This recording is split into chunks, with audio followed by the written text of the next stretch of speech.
আসসালামু আলাইকুম everyone, welcome back to my channel. আজকে আমি তৈরি করছি কাঁচা আমের আইসক্রিম। আইসক্রিমটি তৈরি করার জন্য এখানে আমি 4টি কাঁচা আম নিয়েছি।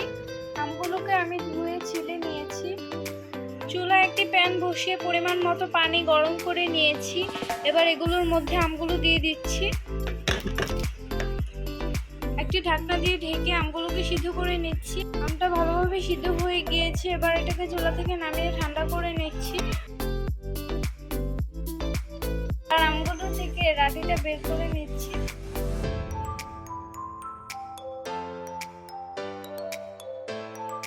এবার একটি ব্লেন্ডার জারে এগুলো নিয়ে নিচ্ছি।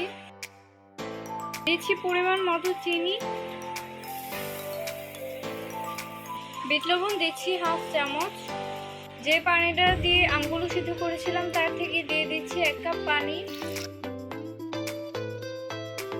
দিচ্ছি অল্প পরিমাণে ফুড কালার। এবার এগুলোকে ব্লেন্ড করে নিচ্ছি। আমগুলো ব্লেন্ড করা হয়ে গেলে যে মোল্ডে আইসক্রিমটা সেট করব তার মধ্যে দিয়ে দিচ্ছি। এবার আইসক্রিমের কাঠিগুলো বসিয়ে দিচ্ছি।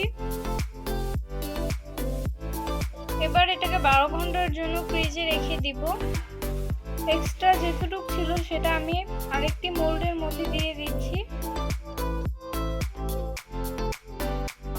এবার কাঠিগুলো দিয়ে দিচ্ছি। এবার এটাকেও 12 ঘন্টার জন্য ফ্রিজে রেখে দিব। 12 ঘন্টা পর আইসক্রিমগুলোকে আমি ফ্রিজ থেকে নামিয়ে নিয়েছি। এবার এগুলোকে খুলে দেখাচ্ছি। দেখুন কতটা সুন্দর হয়েছে। তো তৈরি হয়ে গেল একদম সহজ পদ্ধতিতে কাঁচা আমের আইসক্রিম।